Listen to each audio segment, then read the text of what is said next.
Bismillahirrahmanirrahim. Assalamualaikum warahmatullahi wabarakatuh. Innal hamdalillah nahmaduhu wa nasta'inuhu wa nastaghfiruh wa na'udzu billahi min shururi anfusina wa sayyiati a'malina. May yahdihillahu fala mudilla lahu wa may yudlil fala hadiya lahu. Asyhadu an la ilaha illallah wahdahu la syarika lah wa asyhadu anna Muhammadan abduhu wa rasuluh sallallahu alaihi wa ala alihi wa sahabatihi ajma'in wa man tabi'ahum bi ihsanin ila yaumiddin, amma ba'd. Fa ikhwani fid din wa akhwati fillah, kaum muslimin wal muslimat rahimani wa rahimakumullah. Semoga Allah Subhanahu wa ta'ala senantiasa mencurahkan rahmatnya kepada kita sekalian. Alhamdulillah, bulan Ramadan tinggal menghitung hari. Sudah berada di depan mata kita. Suatu kemuliaan yang Allah Subhanahu wa ta'ala anugerahkan kepada hamba-hambanya. Sudah sepantasnya kita menyambut Ramadan dengan sebagaimana mestinya. Lalu apa yang harus kita lakukan jemaah sekalian agar kita dapat menyambut Ramadan dengan sebaik-baiknya? Paling tidak ada 7 hal yang hendaklah kita persiapkan. Yang pertama adalah adanya pengagungan di hati kita terhadap bulan Ramadan. Oleh karena itu, hendaklah kita mengetahui keutamaan bulan Ramadan. Karena jemaah sekalian, Ramadan adalah bulan yang Allah muliakan. Berarti Ramadan adalah sesuatu yang agung.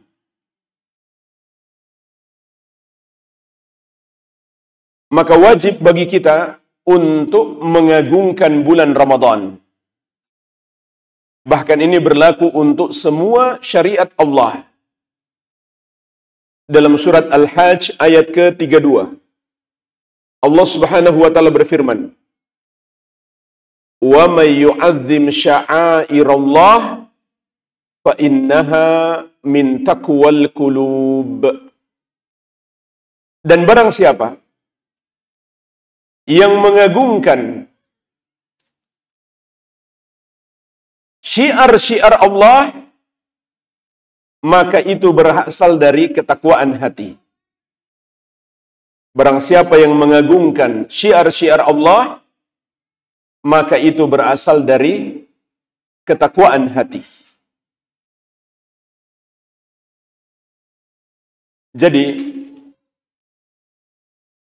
wajib bagi kita mengagungkan semua ajaran Islam. Itulah ketakwaan hati, itulah hakikat keimanan. Karena jemaah sekalian, keimanan itu dibangun di atas 2 pondasi, yaitu cinta dan pengagungan.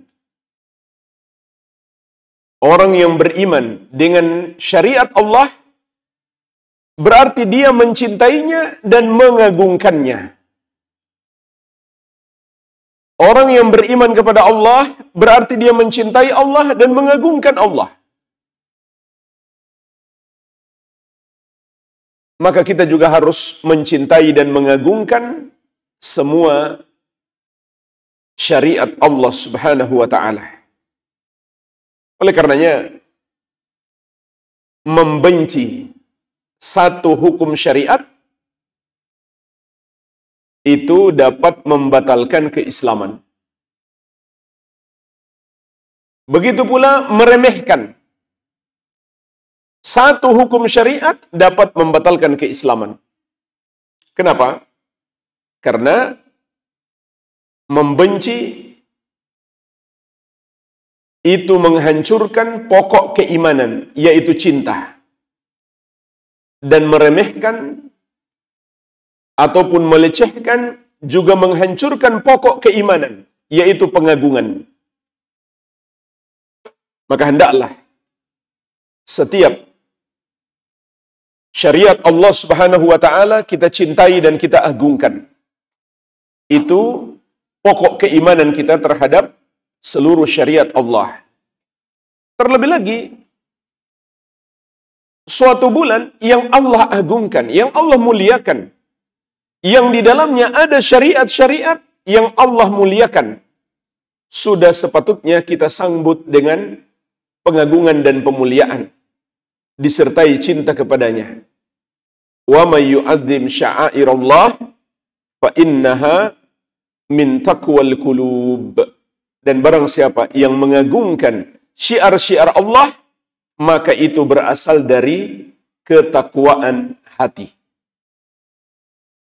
Ini yang pertama, yang hendaklah kita persiapkan pada diri kita.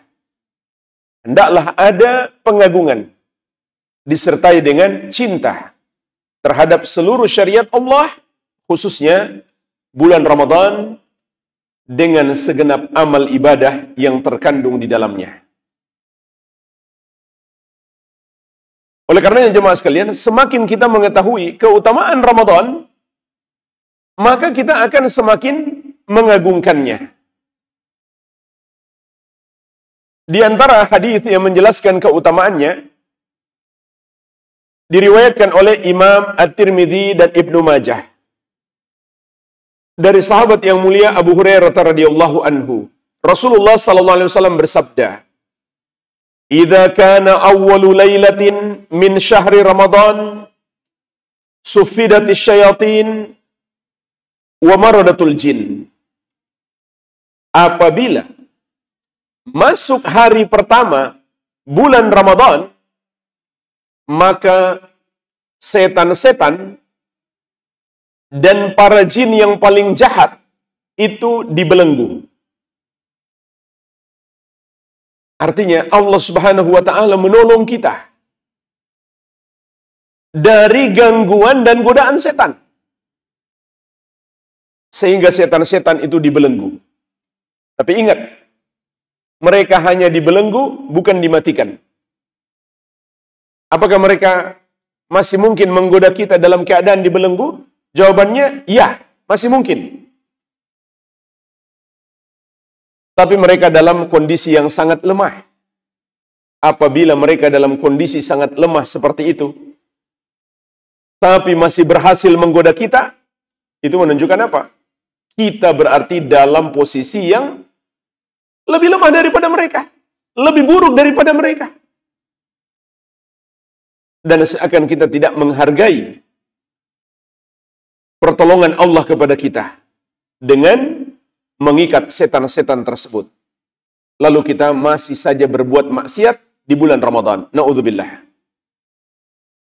Kemudian lanjutan hadis, wa ghulliqat abwabun nar falam yuftah minha babun.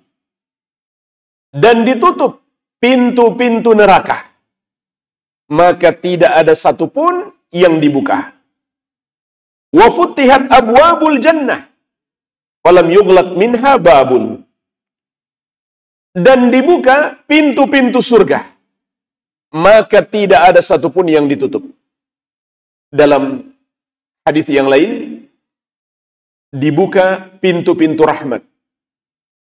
Dalam hadis yang lain, dibuka pintu-pintu langit. Menunjukkan apa jemaah sekalian? Rahmat dan ampunan Allah Subhanahu wa taala di bulan Ramadan lebih banyak Allah curahkan untuk kita. Maka sepatutnya kita cintai dan kita agungkan bulan Ramadan. Karena hadis ini menunjukkan cintanya Allah kepada bulan Ramadan dan pemuliaan Allah kepadanya. Dan hendaklah kita bersungguh-sungguh untuk meraih ampunan dan rahmat Allah di bulan ini. Karena Allah sengaja memberi kesempatan kepada kita yang lebih luas daripada bulan-bulan yang lain.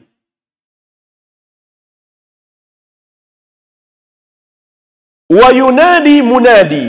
Kemudian kata Nabi sallallahu alaihi wasallam, akan ada penyeru yang berkata, ya bagiyal khairi aqbil wa ya bagiyal syarri aqsir. Wahai pencari kebaikan, sambutlah. Wahai pencari keburukan, berhentilah.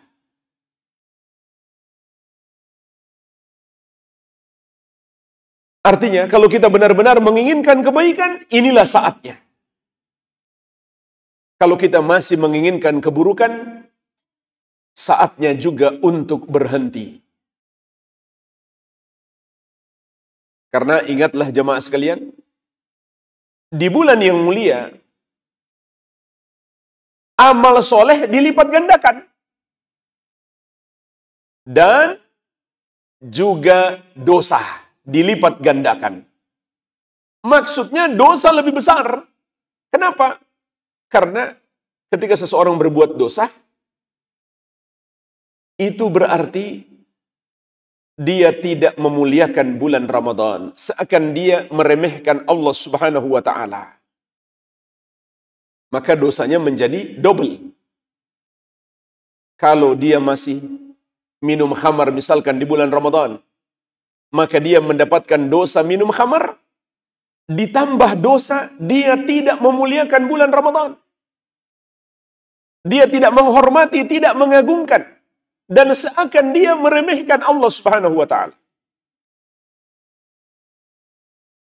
Sehingga sang penyeru itu mengingatkan, ya bagiyal khairi aqbil wa ya bagiyal syarri aqsir. Wahai pencari kebaikan, sambutlah. Artinya bersemangatlah, ini saatnya. Kebaikan dilipat gandakan. Jangan masih seperti bulan sebelumnya, harus lebih semangat. Wa ya bagiyal syarri aqsir. Dan wahai pencari keburukan, berhentilah. Kemudian di akhir hadis Nabi sallallahu alaihi wasallam mengatakan, walillahi utaqa'u minan nar wa dzalika kullu lailatin. Dan Allah Subhanahu wa taala memiliki hamba-hamba yang dibebaskan dari api neraka, dan itu setiap malam. Oleh karenanya jemaah sekalian, waktu malam di bulan Ramadan itu juga waktu ibadah. Bukan hanya siangnya. Ini menunjukkan betapa agungnya bulan Ramadan. Setiap hari, setiap malam, ada hamba-hamba yang Allah bebaskan dari api neraka. Sebagaimana juga di hadis yang lain, diriwayatkan oleh Imam At-Tabarani di dalam Al-Mu'jam Al-Awsat, dari sahabat yang mulia Abu Sa'id Al-Khudri radhiyallahu anhu. Rasulullah sallallahu alaihi wasallam bersabda, inna lillahi utaqa minan nari fi kulli yawmin wa laylatin wa li kulli muslimin fi kulli yawmin wa laylatin da'watun mustajabah. Sesungguhnya Allah memiliki hamba-hamba yang dibebaskan dari api neraka di setiap siang dan malam bulan Ramadan. Dan bagi setiap muslim di setiap siang dan malam bulan Ramadan ada doa yang pasti dikabulkan. Dan masih banyak lagi jemaah sekalian dalil-dalil yang menunjukkan agungnya bulan Ramadan, sehingga hendaklah kita sambut dengan pengagungan bersama dengan cinta. Ini yang pertama. Ini adalah pokok ibadah. Pengagungan dan cinta terhadap semua syariat dan syiar-syiar Allah Subhanahu wa ta'ala. Yang kedua, jamaah sekalian,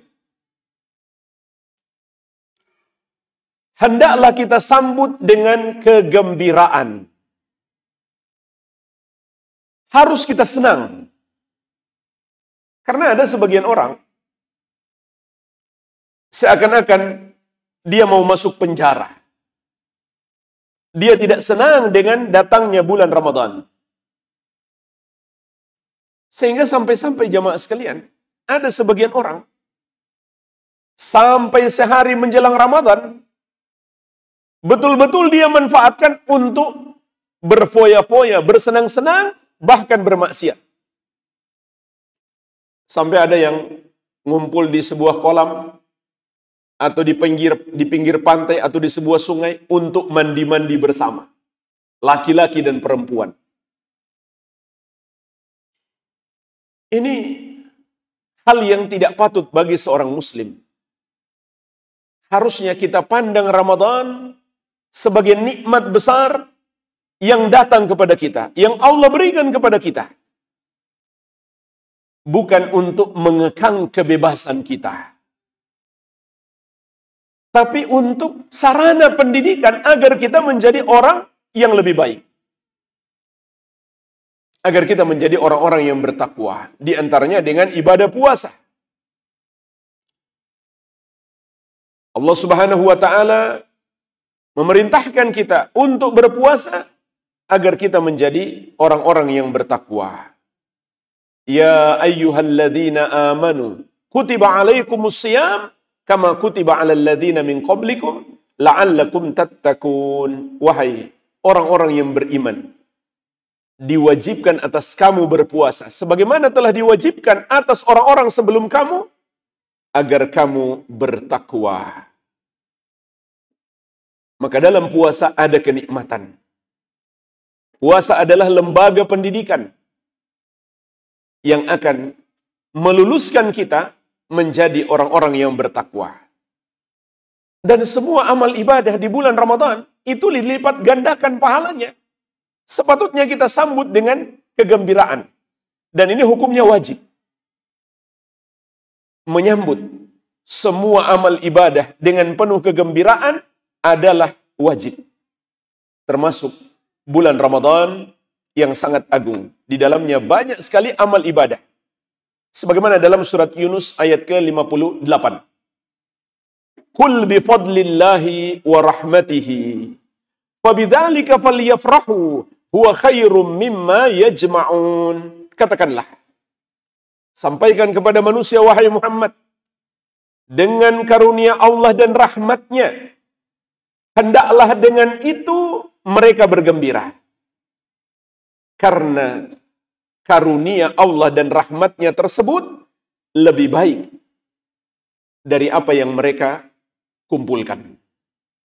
Perhatikan ayat ini jemaah sekalian. Kata Allah,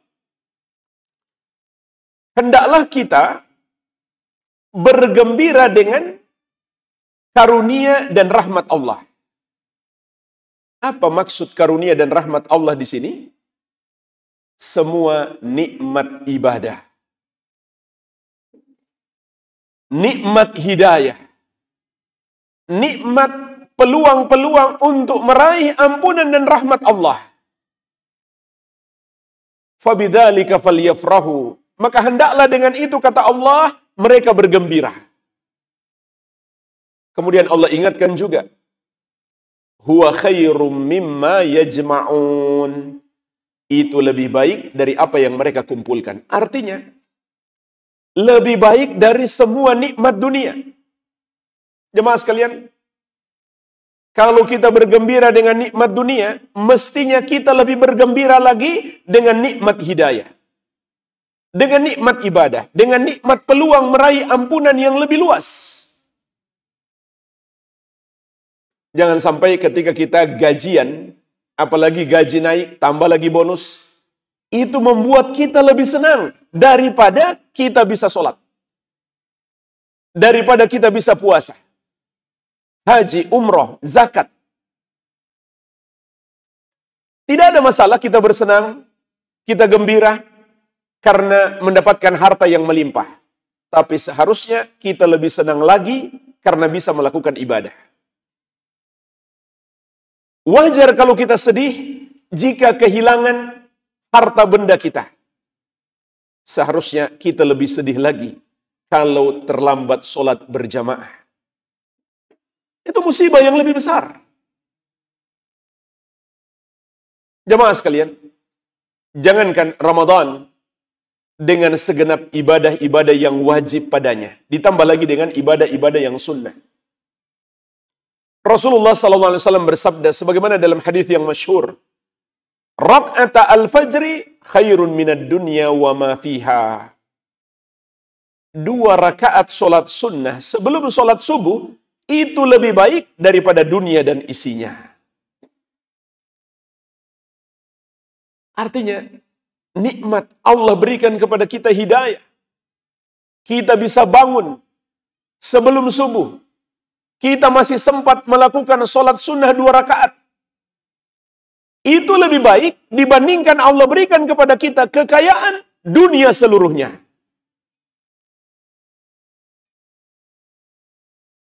Dan itu baru solat sunnahnya.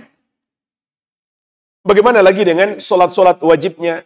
Tambah lagi dengan puasa, tambah lagi dengan bacaan Al-Quran kita di bulan Ramadan, solat tarawih, dan lain-lain. Tentu itu jauh lebih baik daripada dunia dan isinya. Jadi jangan kita memandang seakan-akan nikmat terbesar adalah dunia, adalah harta yang Allah berikan.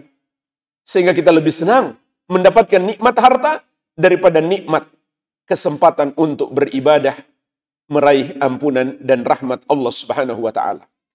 Al-Allamah Ibnu Baz rahimahullahu taala pernah mengatakan, "Wala a'lamu syai'an muayyanan listiqbali Ramadan siwa an yastaqbilahul muslim bil farhi was sururi wal ittibat wa syukrillahi an ballagahu Ramadan."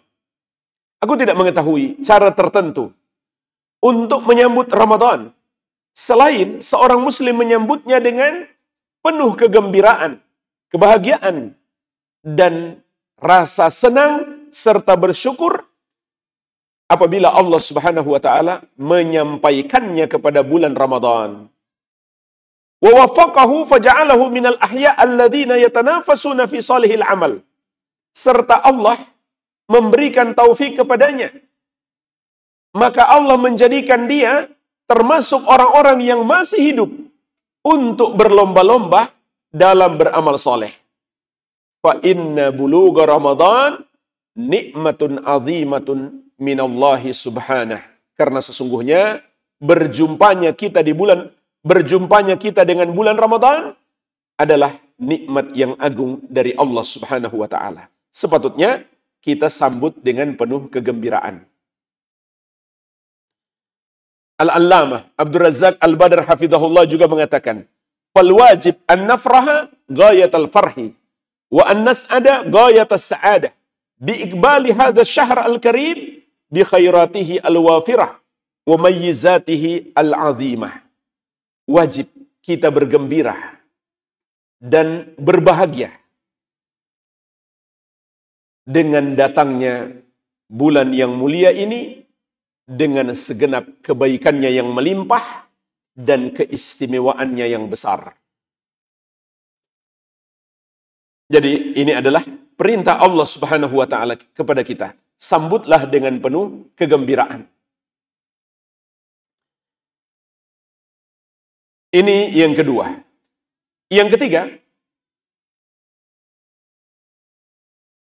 agar ibadah kita lebih baik, hendaklah jamaah sekalian kita hadirkan dalam hati kita, bisa jadi inilah Ramadan terakhir kita. Sehingga kita akan lebih bersungguh-sungguh lagi untuk melakukan ibadah-ibadah yang terbaik, untuk memaksimalkan setiap detik yang berlalu di bulan Ramadan dengan amal-amal soleh. Sehingga kita tidak banyak melakukan sia-sia, apalagi maksiat. Karena jemaah sekalian, ada setan-setan dari kalangan manusia yang tidak diikat oleh Allah Subhanahu wa taala. Kan yang diikat hanya setan-setan jin. Masih ada setan-setan dari kalangan manusia yang menemukan cara baru untuk membuat manusia lalai di bulan Ramadan, bahkan menyesatkan. Contohnya apa? Mereka membuat tayangan-tayangan TV khusus Ramadan. Tapi sangat tidak mendidik. Yang jauh dari nilai-nilai Islam. Yang mengandung kemaksiatan. Sehingga banyak umat Islam masih sibuk menonton TV di bulan Ramadan.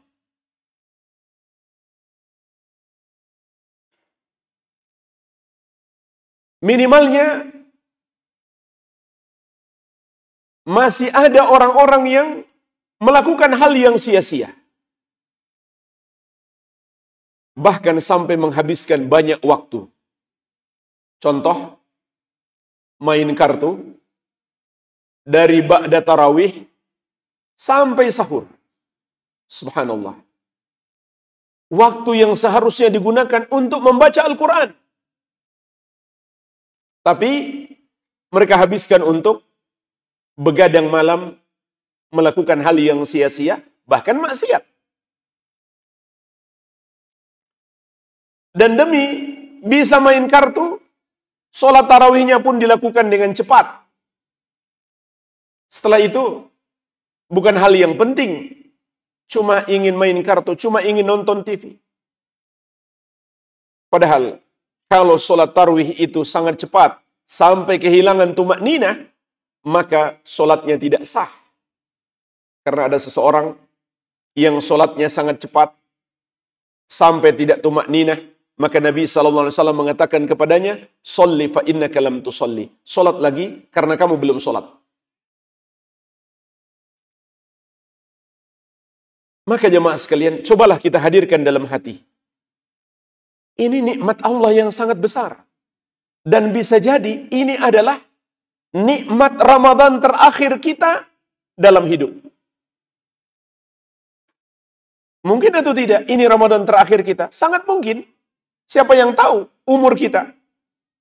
Lihatlah betapa banyak orang-orang di sekitar kita, kenalan kita, keluarga kita, yang di tahun lalu masih bersama kita menjalani bulan Ramadan. Sekarang mereka sudah pergi lebih dulu meninggalkan kita untuk menghadap Allah Subhanahu wa ta'ala. Itulah sebabnya jemaah sekalian, Nabi SAW memerintahkan kepada kita, "Aktsiru dzikra hadhimil ladzat." Perbanyaklah mengingat pemutus segala kelezatan dunia ini, yaitu kematian.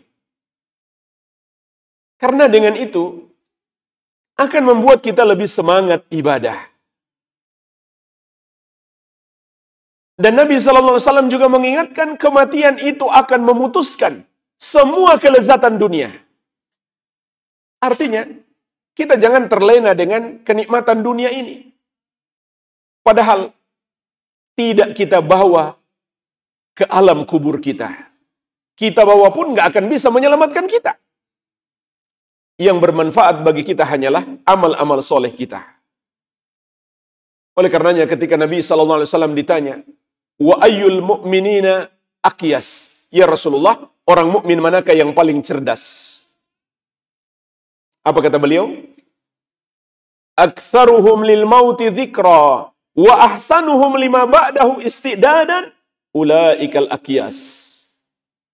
Orang mukmin yang paling cerdas itu adalah yang paling banyak mengingat mati. Dan paling baik persiapannya untuk kehidupan setelah mati. Mereka itulah orang-orang yang cerdas. Sahabat yang mulia Abu Ayyub Al-Ansari radhiyallahu anhu menceritakan, "Ja'a rajulun ila an-nabiy sallallahu alaihi wasallam. Faqala ya Rasulullah, 'allimni wa aujiz." Datang seseorang kepada Nabi sallallahu alaihi wasallam seraya berkata, "Ya Rasulullah, ajarkan aku ilmu agama dan tolong yang singkat saja. Karena beliau ingin menghafalkan ilmu penting yang disampaikan Nabi SAW. Jadi beliau ingin nasihat yang paling penting. Qala, maka Nabi SAW bersabda, "Idza kunta fi salatika fasalli salata muwaddi." Apabila kamu hendak melakukan solat, maka solatlah seperti orang yang akan segera meninggalkan kehidupan dunia ini. Artinya, anggap itu solat terakhir. Maka jemaah sekalian, kiaskan kepada ibadah-ibadah yang lain. Kiaskan juga kepada bulan-bulan yang mulia. Bisa jadi bulan Ramadan kita tahun ini dengan segenap ibadah yang ada di dalamnya adalah kesempatan terakhir kita. Entah kita wafat di bulan Ramadan atau setelahnya. Atau kita tidak berjumpa lagi dengan bulan Ramadan di tahun berikutnya. Lanjutan hadis, Nabi SAW juga mengingatkan, wala takallam bikalamin ta'tadhiru minhu, dan janganlah engkau mengucapkan perkataan yang membuat engkau meminta maaf darinya. Wa ajmi'il ya'sa amma fi aidin nas, dan himpunlah keputusasaan dari apa yang ada di tangan manusia. Jadi jemaah sekalian, hendaklah kita hadirkan dalam hati kita, bisa jadi Ramadan ini adalah Ramadan terakhir kita. Dan juga dalam semua ibadah kita lakukan seperti itu. Termasuk dalam menuntut ilmu. Hadirkan dalam hati kita, mungkin majelis ilmu ini majelis terakhir kita. Makanya jangan tidur. Jangan berisik. Jangan main HP. Lakukan dengan sungguh-sungguh. Karena ini ibadah yang sangat agung. Yang mungkin ini kesempatan terakhir kita untuk beribadah kepada Allah Subhanahu wa taala. Jadi ini untuk semua amal ibadah. Baik, ini yang ketiga. Yang keempat,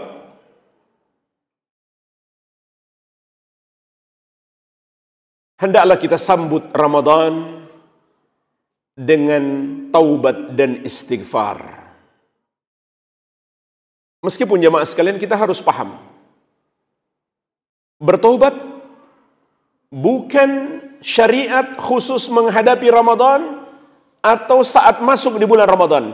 Tapi taubat itu adalah syariat sepanjang waktu. Karena kita adalah hamba yang penuh dosa. Rasulullah SAW bersabda, "Kullu bani Adam khata' wa khairul khata'ina tawwabun." Setiap anak Adam selalu berbuat salah. Dan sebaik-baiknya orang yang berbuat salah adalah yang selalu bertobat. Innallaha yuhibbut tawwabin wa yuhibbul mutatahhirin. Sesungguhnya Allah mencintai orang-orang yang selalu bertobat dan selalu mensucikan diri. Jadi taubat bukan kewajiban atau syariat khusus di bulan Ramadan, tapi sepanjang hidup kita. Namun jemaah sekalian, tidak diragukan lagi, menyambut Ramadan, terutama apabila sudah masuk bulan Ramadan, taubat itu lebih wajib lagi. Karena maksiat di bulan Ramadan lebih besar dosanya. Sebab dosanya menjadi double. Pertama, dosa itu sendiri. Yang kedua, dosa dia tidak memuliakan bulan Ramadan. Seakan dia meremehkan Allah Subhanahu wa ta'ala. Sehingga dia masih berani berbuat dosa di bulan mulia. Sama dengan tempat mulia. Kalau kita berbuat dosa di dalam masjid, itu dosanya lebih besar. Kalau kita menggibah di luar masjid, itu sudah dosa besar. Tapi kalau kita lakukan di luar masjid, kalau kita lakukan di dalam masjid, maka dosanya lebih besar lagi. Begitu pula di tanah haram, tanah suci, di Makkah dan Madinah. dosa lebih besar lagi. Karena kemuliaan tempatnya. Demikian pula kemuliaan waktu. Dan juga jemaah sekalian, kita perlu khawatir apabila kita masih saja berbuat dosa di bulan Ramadan atau menjelang Ramadan, Allah Subhanahu wa taala tidak memberikan hidayah kepada kita untuk mengisi Ramadan dengan sebaik-baiknya. Karena jemaah sekalian, amalan kita berikutnya itu bisa jadi adalah balasan terhadap amalan kita sebelumnya. Amalan kita berikutnya bisa jadi adalah balasan terhadap amalan kita sebelumnya.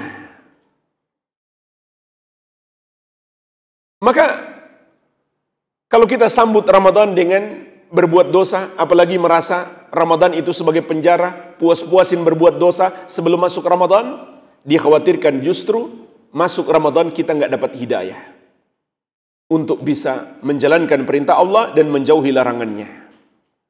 Karena jemaah sekalian, maksiat itu akan menghalangi rahmat dan ampunan Allah Subhanahu wa taala meskipun kita berada di bulan ampunan, di bulan berkah. Al-Hafidz Ibnu Rajab rahimahullah sebagaimana dalam Lataiful Ma'arif mengatakan, "Ihdharul ma'asi fa innaha tahrimul maghfirah fi mawasimir rahmah." Jauhilah kemaksiatan karena maksiat itu akan menghalangi ampunan meskipun di musim-musim hujan rahmat. Dan juga jemaah sekalian, yang perlu kita khawatirkan adalah ibadah-ibadah kita tertolak dikarenakan dosa-dosa yang kita lakukan. Sebagaimana Allah ingatkan, innama yataqabbalullahu minal muttaqin. Allah hanyalah menerima dari orang-orang yang bertakwa. Surat Al-Maidah ayat ke-27. Sebagaimana doa, padahal Ramadan adalah bulan dikabulkannya doa. Sebagaimana telah kita sebutkan tadi, Nabi SAW mengatakan, walikulli muslimin fi kulli yaumin wa lailatin da'watun mustajabah. Bagi setiap muslim, di setiap siang dan malam bulan Ramadan, ada doa yang pasti dikabulkan. Tapi, kalau kita masih saja berbuat maksiat, maka doa itu akan terhalangi. Sebagaimana di dalam hadis Rasulullah sallallahu alaihi wasallam dzakara rajul menyebutkan tentang seseorang yutilu safar, melakukan perjalanan jauh. Ash'atha akbara yamuddu yadayhi ila sama, dalam keadaan dia kusut masai lagi berdebu. Artinya ini keadaan musafir di masa dahulu. Dia pun menengadahkan tangannya ke langit sambil berdoa, ya Rob, ya Rob. Dia ulang-ulangi doanya bukan hanya sekali. Namun wa mat'amuhu haramun, makanannya haram. Wa mashrabuhu haramun, minumannya haram. Wa malbasuhu haramun, pakaiannya pun haram. Wa ghudhiya bil haram, dan dia tumbuh dari yang haram. Fa anna yustajabu lahu, bagaimana mungkin doanya dikabulkan? Maka sambutlah Ramadan dengan taubat kepada Allah Subhanahu wa taala. Jangan sampai ibadah kita tertolak karena dosa-dosa kita, dan doa kita tidak dikabulkan karena terhalang oleh kemaksiatan-kemaksiatan kita. Terlebih lagi jemaah sekalian, kalau sampai maksiat itu masih dilakukan tatkala telah masuk bulan Ramadan, Rasulullah SAW mengingatkan kita, meskipun Ramadan adalah bulan ampunan, ternyata tidak semua orang meraih ampunan. Beliau bersabda, syakiya abdun adraka Ramadan fansalakha minhu walam yughfar lahu. celakalah seorang hamba yang mendapati bulan Ramadan, namun sampai Ramadan berakhir, dia belum juga mendapatkan ampunan. Betul, Ramadan bulan ampunan. Namun faktanya tidak semua orang yang mendapatkan ampunan. Yang mendapatkan ampunan hanyalah yang mengamalkan apa yang Allah syariatkan di bulan Ramadan. Dan dia bertakwa kepada Allah Subhanahu wa ta'ala.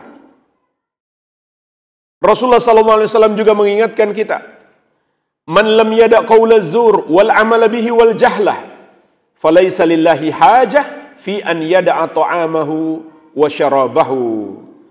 Barang siapa yang tidak meninggalkan ucapan yang haram dan perbuatan yang haram dan kejahilan, yaitu perbuatan yang tidak berdasarkan petunjuk Allah dan Rasulnya, maka Allah tidak butuh puasanya, tidak ada gunanya dia meninggalkan makan dan minum. Rasulullah SAW juga mengingatkan kita, rubba sa'imin hadzuhu min siyamihi al-ju' wal atash wa rubba qa'imin hadzuhu min qiyamihi as-sahar. Bisa jadi orang yang berpuasa itu, yang dia dapatkan dari puasanya hanyalah lapar dan haus, nggak dapat pahala. Dan bisa jadi orang yang sholat malam, sholat tarawih, yang dia dapatkan dari sholatnya itu hanyalah capek begadang, nggak dapat pahala. Karena puasanya dan sholatnya tidak sesuai petunjuk Nabi Muhammad SAW. Dalam berpuasa, dia tidak meninggalkan perbuatan-perbuatan yang haram. Sehingga Imam Ibnul Qayyim rahimahullah mengatakan, was-saim huwa alladhi shamat jawarihuhu anil athami. Orang yang berpuasa itu adalah orang yang semua anggota tubuhnya berpuasa dari dosa-dosa. Walisanuhu anil kadhib wal fuhshi wa qawliz zur. Lisannya berpuasa dari dusta, ucapan keji, dan persaksian palsu atau kebohongan. Wabatnuhu anit ta'ami wasyarabi, dan perutnya berpuasa dari makan dan minum. Wafarjuhu anir rafath, dan kemaluannya berpuasa dari berhubungan suami istri. Maka puasa seperti inilah yang akan mengantarkan seseorang kepada derajat takwa dan juga meraih ampunan dan rahmat Allah Subhanahu wa ta'ala di bulan Ramadan. Maka sambutlah Ramadan dengan taubat. Lalu bagaimana cara bertobat? Cara bertobat itu adalah dengan memenuhi syarat taubat. Apa syarat taubat? Ada 5 dan bisa menjadi 6. Syarat yang pertama, kita lakukan dengan ikhlas. Untuk mencari keridhaan Allah Subhanahu wa ta'ala. Bukan balasan dari makhluk. Bukan pula sekedar pujian dari makhluk. Yang kedua, kita menyesali dosa itu. Dan ini hakikat taubat. Sebagaimana sabda Nabi SAW, at-taubatun nadam. Taubat itu adalah penyesalan. Yang ketiga, meninggalkan dosa itu. Tidak lagi melakukannya. Yang keempat, kita bertekad tidak akan mengulangi dosa itu di masa yang akan datang. Seandainya ada orang yang bertobat, niatnya hanya sementara di bulan Ramadan, maka tobatnya tidak sah. Tidak memenuhi syarat. Jadi harus dia bertekad, ini taubat seterusnya sampai akhir hayat. Dia tidak akan mengulangi dosa yang sama di masa yang akan datang.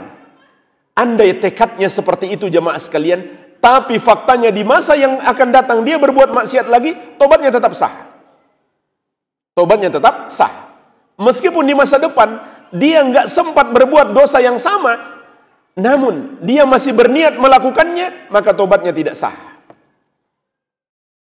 Lalu bagaimana solusinya tadi? Dia sudah niat meninggalkannya, meskipun di masa yang akan datang sampai seterusnya, tapi faktanya dia melakukan lagi, ya solusinya dia bertobat lagi. Sebelum kematian datang menjemput, inilah syarat yang kelima. Masih ada waktu bertobat. Sebelum kematian datang menjemput atau sebelum matahari terbit dari arah barat. Dan apabila dosa itu berupa kezaliman kepada orang, maka ditambah syarat yang keenam. Harus minta maaf kepada orang itu. Atau mengembalikan haknya, atau minta penghalalan.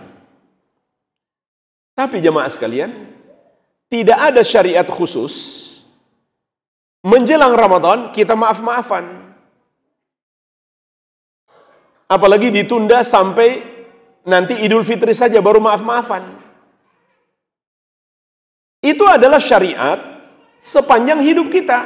Kalau kita berbuat salah kepada orang. Jangan tunggu menjelang Ramadan, jangan pula menunggu Idul Fitri. Segera minta maaf. Jangan sampai urusannya kita bawa mati. Urusannya jadi panjang di akhirat. Kalau kita enggak selesaikan kezaliman kita di dunia, Allah akan ambil pahala kita, na'udzubillah, lalu diserahkan kepada orang yang kita zalimi. Kalau enggak cukup, dosa orang yang dizalimi ditimpakan kepada yang menzalimi. Kemudian yang menzalimi itu dilemparkan ke neraka. Jadi bayangkan kalau dia berbuat dosa kepada orang di bulan Syawal. Kemudian tunggu menjelang Ramadan baru dia mau minta maaf. Hampir setahun. Itu tidak benar. Harus segera. Saat itu juga dia taubat kepada Allah Subhanahu wa taala dan minta maaf kepada orangnya. Dan kalau tidak ada masalah dengan orang, nggak perlu maaf-maafan juga.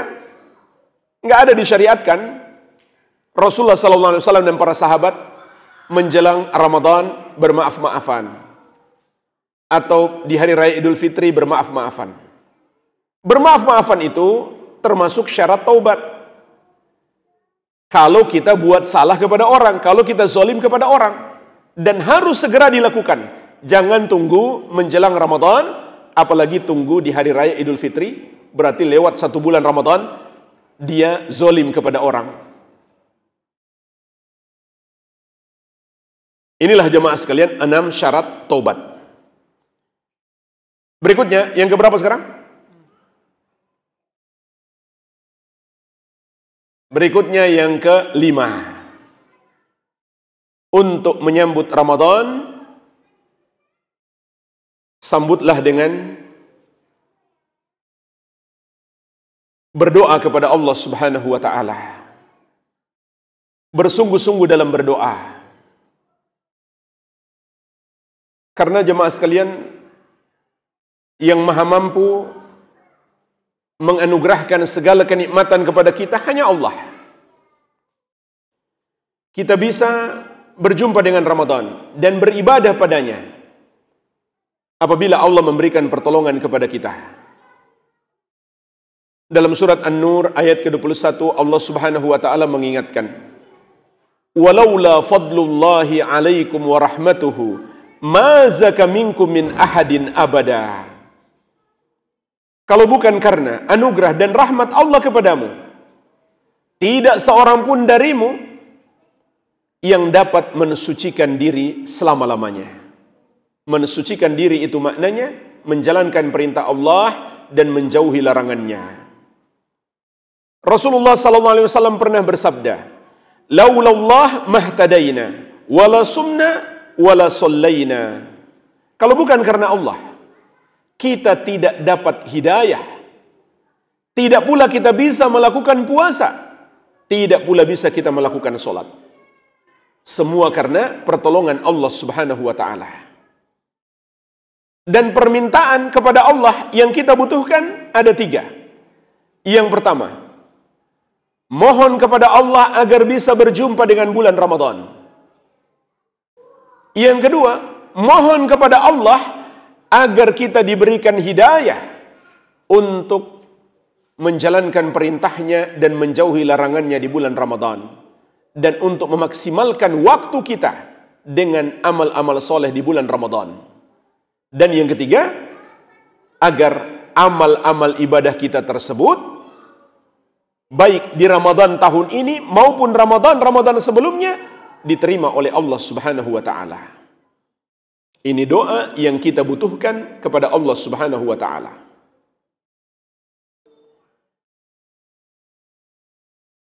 Inilah jemaah sekalian yang kelima.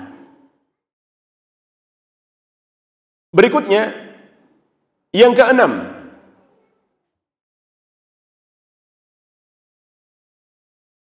Ini sangat penting sekali. Hendaklah kita persiapkan ilmu untuk melakukan amal-amal ibadah yang disyariatkan di bulan Ramadan. Karena tidak boleh kita beramal tanpa ilmu. Tidak boleh kita beramal hanya ikut-ikutan saja. Harus kita pastikan amalan yang kita lakukan berdasarkan petunjuk Nabi Muhammad sallallahu alaihi wasallam.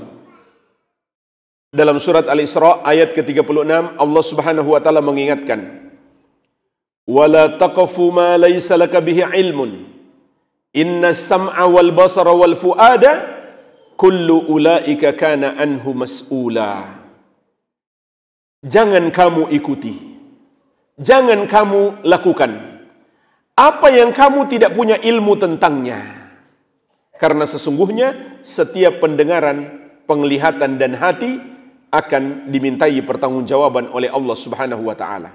Jadi ingat jemaah sekalian, setiap amal ibadah kita kelak itu Allah akan tanya, apakah berdasarkan ilmu atau tidak?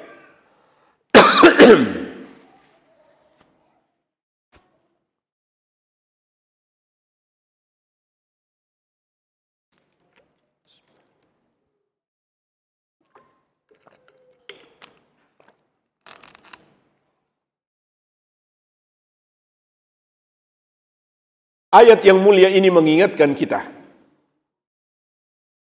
setiap amal ibadah kita Allah akan mintai pertanggungjawaban. Apakah berdasarkan petunjuk Nabi sallallahu alaihi wasallam atau tidak?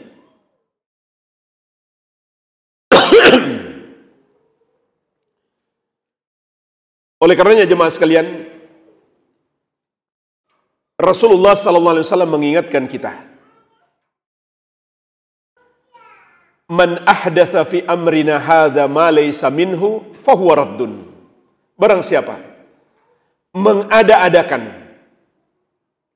membuat cara-cara baru dalam beribadah, dalam beragama, di dalam agama kami ini yang tidak berasal darinya, maka itu tertolak. Jadi jangan sampai kita capek-capek beramal tapi nggak dapat pahala. Dan nggak dapat pahala saja itu masih mending. Namun di sini juga mendapatkan dosa. Karena menyelisihi petunjuk Nabi Muhammad sallallahu alaihi wasallam. Juga beliau mengingatkan kita, "Man amila amalan laisa alaihi amruna fahuwa raddun." Barang siapa mengerjakan satu amalan yang tidak ada padanya petunjuk dari kami, maka amalan tersebut tertolak. Jemaah sekalian, kalau kita berikan contoh, sungguh cukup banyak amalan-amalan yang beredar di masyarakat kita di bulan Ramadan yang jauh dari petunjuk Nabi Muhammad sallallahu alaihi wasallam.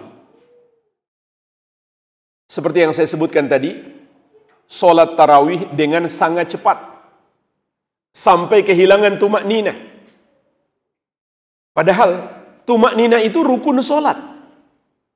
Rukun salat itu lebih daripada wajib salat. Rukun solat kalau tidak ada, solatnya tidak sah. Wajib solat kalau tidak sengaja tertinggal, bisa diganti dengan sujud sahwi. Kalau rukun solat nggak bisa diganti dengan sujud sahwi. Tapi itulah yang terjadi pada sebagian saudara-saudara kita di bulan Ramadan. Maunya solat tarawihnya banyak, tapi dengan sangat cepat. Sampai kehilangan tumakninah. Yang bahkan ada yang bacaannya sudah tidak benar. Baru alhamdulillahirabbil alamin tiba-tiba sudah amin. Sampai-sampai jemaah sekalian ada sholat tarawih 20 rakaat tambah lagi witir 3, 7 menit. Ajaib. Ini nggak masuk akal jemaah sekalian. Ini lebih kepada pelecehan sebetulnya. Kalau dia menonton TV, menonton film, berjam-jam pun tidak ada bosan-bosannya. Merasa senang, tapi seakan-akan ibadahnya dihadapi dengan hati yang tidak senang, sehingga ingin cepat selesai saja. Subhanallah. Padahal jemaah sekalian, di bulan Ramadan ini, di antara keunggulannya adalah sholat tarawih. Rasulullah SAW bersabda, "Man qama Ramadana imanan wa ihtisaban, ghufira lahu ma taqaddama min dzambi." Barang siapa melakukan sholat tarawih di malam bulan Ramadan karena iman dan mengharapkan pahala dari Allah, maka akan diampuni dosa-dosanya yang telah lalu. Wa man qama lailatal qadri imanan wa ihtisaban, ghufira lahu ma taqaddama min dzambi. Barang siapa melakukan sholat tarawih di malam Lailatul Qadar karena iman dan mengharapkan pahala, maka akan diampuni dosa-dosanya yang telah lalu. Dan dianjurkan jemaah sekalian, di 10 hari terakhir Ramadan, sholat tarawihnya lebih ditingkatkan, terutama di malam-malam ganjil. Itu lebih ditingkatkan lagi sholat tarawih kita. Ini satu contoh saja amalan yang bertentangan dengan petunjuk Nabi Sallallahu Alaihi Wasallam. Jadi sudah bukan saatnya lagi kita beribadah cuma ikut-ikutan kebiasaan mayoritas atau kebiasaan turun-temurun.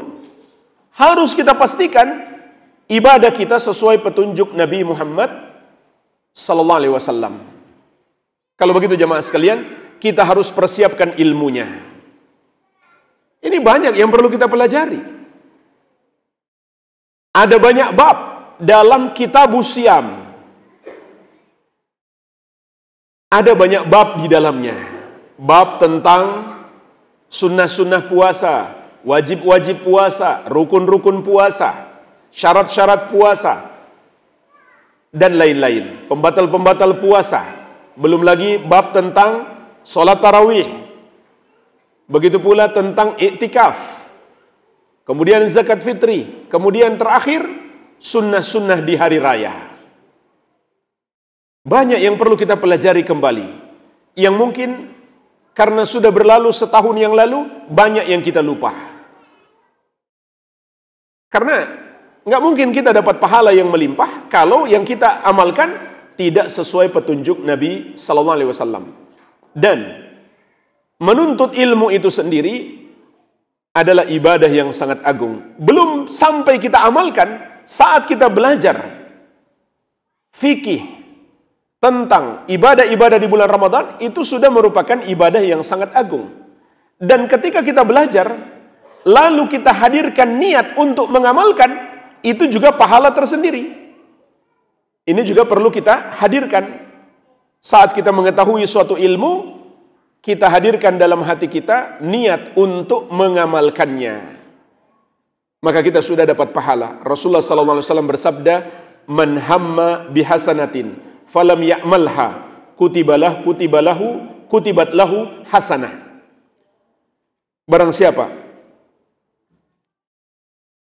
terbetik di hatinya untuk melakukan satu kebaikan, lalu dia tidak amalkan, sudah ditulis baginya satu pahala.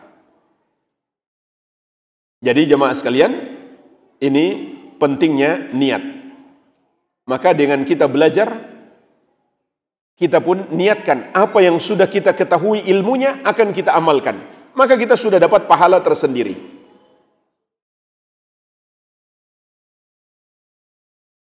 Berikutnya, yang ke-7, yang terakhir, yang bisa saya sampaikan di kesempatan ini adalah hendaklah kita memperhatikan amalan-amalan yang bisa kita lakukan di bulan Sya'ban, terutama yang ada kaitannya dengan bulan Ramadan. Contoh apa? Qada puasa tahun lalu. Bulan Sya'ban itu adalah kesempatan terakhir. Sebagaimana kata Ummul Mukminin Aisyah radhiyallahu anha, "Kana yakunu alayya shaum. Kana yakunu alayya shaum min Ramadan, fama astati'u an aqdiya illa fi Sya'ban." Aku pernah memiliki hutang puasa bulan Ramadan, maka aku tidak bisa mengqadanya kecuali di bulan Sya'ban. Karena di bulan-bulan sebelumnya beliau sibuk melayani Rasulullah SAW, tapi di bulan Sya'ban beliau mulai fokus untuk qada puasa Ramadan tahun sebelumnya. Karena tidak boleh sampai masuk Ramadan tahun ini lalu kita belum qada puasa tahun sebelumnya. Ini terlarang. Kalau seseorang sengaja menunda qadanya sampai masuk Ramadan berikutnya, maka dia mendapatkan dosa. Lalu pertanyaannya, apa kewajibannya kalau begitu? Jika dia menunda qada dengan sengaja tanpa uzur sampai masuk Ramadan berikutnya, maka kewajibannya ada 3. Yang pertama, dia harus bertobat karena itu suatu dosa. Menunda-nunda qada sampai lewat waktunya. Yang kedua, dia masih harus mengqadanya setelah Ramadan tahun tersebut. Enggak boleh Ramadan tahun itu tapi dia niat untuk qada tahun yang lalu. Itu enggak boleh. Atau dia niat gabung saja puasa tahun ini sekaligus qada tahun lalu. Itu enggak boleh juga. Jadi tunggu nanti masuk 2 Syawal, baru dia bisa mengqada puasa tahun lalu. Kemudian yang ketiga, dia juga harus membayar kafarah. Ini difatwakan sejumlah sahabat. Apa kafarahnya? Memberi makan setiap 1 hari puasa yang dia tunda qadanya tanpa uzur kepada 1 orang miskin. Berapa yang dia berikan? Setengah sok bahan makanan pokok, itu kurang lebih 1,5 kilogram beras. Kalau ada 7 hari qada puasanya yang dia tunda sampai masuk Ramadan tahun berikutnya, maka berarti 7 kali 1,5 kilogram diberikan kepada orang miskin.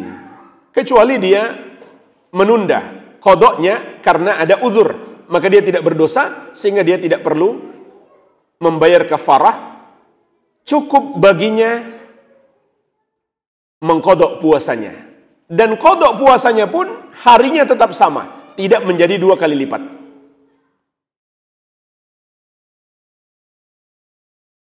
Kemudian jemaah sekalian, juga di bulan Sya'ban ini kita dianjurkan memperbanyak puasa sunnah. Sampai kata Ummul Mukminin Aisyah radhiyallahu anha, "Walam arahu sha'iman min syahrin qattu aktsar min siyamihi min Sya'ban." Aku tidak melihat Nabi sallallahu alaihi wasallam melakukan puasa yang lebih banyak di bulan apapun melebihi puasa beliau di bulan Sya'ban.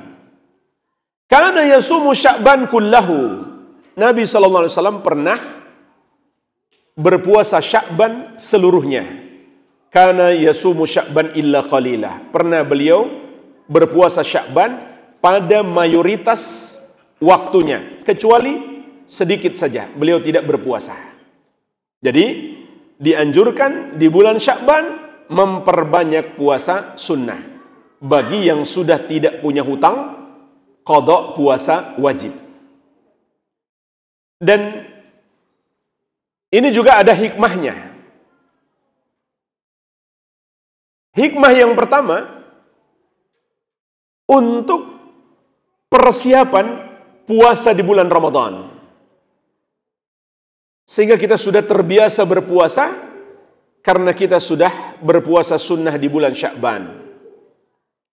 Yang kedua, seperti sholat sunnah rawatib qabliyah yang akan menyempurnakan sholat wajib. Begitu pula puasa Sya'ban akan menyempurnakan kekurangan-kekurangan pada puasa wajib kita. Dan kalau kita tambah lagi nanti dengan puasa Syawal, maka itu seperti sholat sunnah rawatib ba'diyah. Juga puasa Syawal itu akan menyempurnakan puasa Ramadan kita yang ada kekurangan. Kekurangan di situ misalkan kita terkadang masih terjerumus dosa saat berpuasa. Maka disempurnakan dengan puasa-puasa sunnah. Juga jemaah sekalian ada hikmah yang lain. Sebagaimana